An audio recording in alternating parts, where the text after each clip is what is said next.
Welcome back to another episode of The Wind Down. Woo, we are pleased to have our special guest, Jay Ellis, who's famously known for his character Lawrence, who will be joining us in Unpacking Low-Key Happy. Yeah.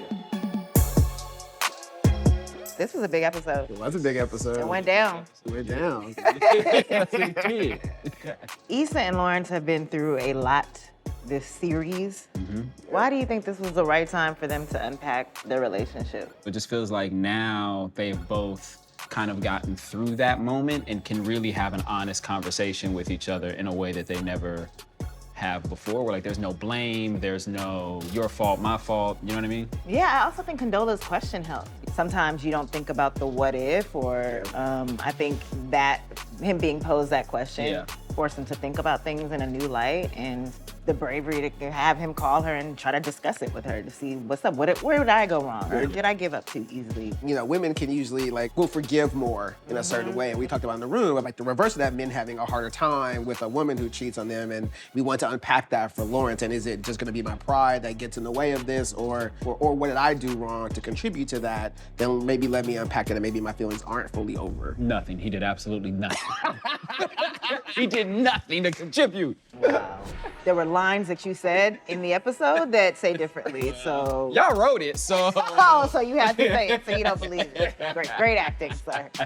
So the sit-down dinner scene, what do you think they realize about each other after having that discussion? There are so many new truths. I mean, for Issa to find out that Lawrence was so deep in doubt and insecurities and depression that he wanted to leave and go home, and he was kind of staying because he didn't want to let her down. You know, I think she thinks that she was supportive, but didn't know how to be supportive. I think for me, it's that dagger moment when Issa says that sometimes she used to just drive around because she didn't want to come home. Yeah. Oh man, that was heartbreaking. Don't nobody ever want to hear that. Like processing, hearing that for the first time. For me, it's this moment where Lawrence goes like, oh shit, like I put up this wall that was so big. Yeah. What I liked about this was it was sharing things about each other that neither the other knew. Maybe I bought a ring, I used to drive around, like I wanted to move home, but I didn't tell you, you know what I mean? Like all these types of things of like, I didn't feel like you wanted to touch me. Like there's so much there that's like, oh, we were holding all this in, that maybe had we shared some of these things, like why didn't you tell me? It's like, it's hard to say those things. Yeah, I mean, you both could have said those things to each other. That was the biggest realization, is that they weren't talking, you know? Condola was like a little gnat in this episode to me. She just kept on appearing, just like, every single time we got deeper and deeper, here she comes. What do you think about the way that Lawrence was responding to Condola's texts and calls?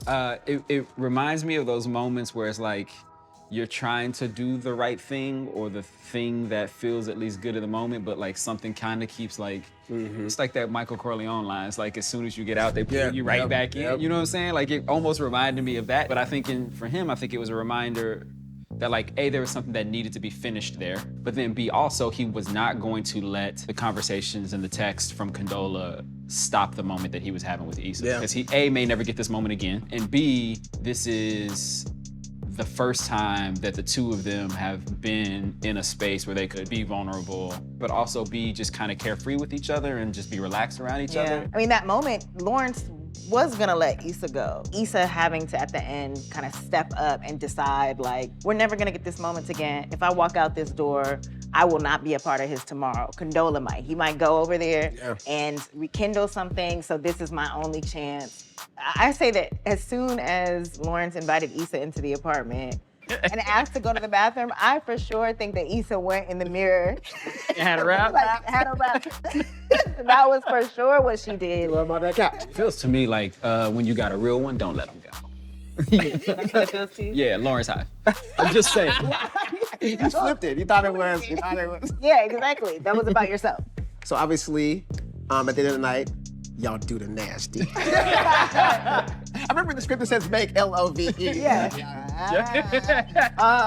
But is there hope for Issa and Lawrence? At the end of this episode, to me, what we see is like two people who are fully accepting of each other for who they are. Yeah. You see Issa walking home at the end of the episode, kind of just satisfied with what happened. And I think that satisfaction goes either way. Like, I can walk away from him and feel like, okay, I got all the answers I needed, or I'm ready to explore something down the line. So we gotta watch and see which one it is. Yeah, right? So thank you again for joining us for another episode of The Wind Down. We can't wait for you to join us again next week. Woo. Cheers, y'all. 2 more. Cheers, 2 more episodes. What's gonna happen? I don't know. But we I know. know.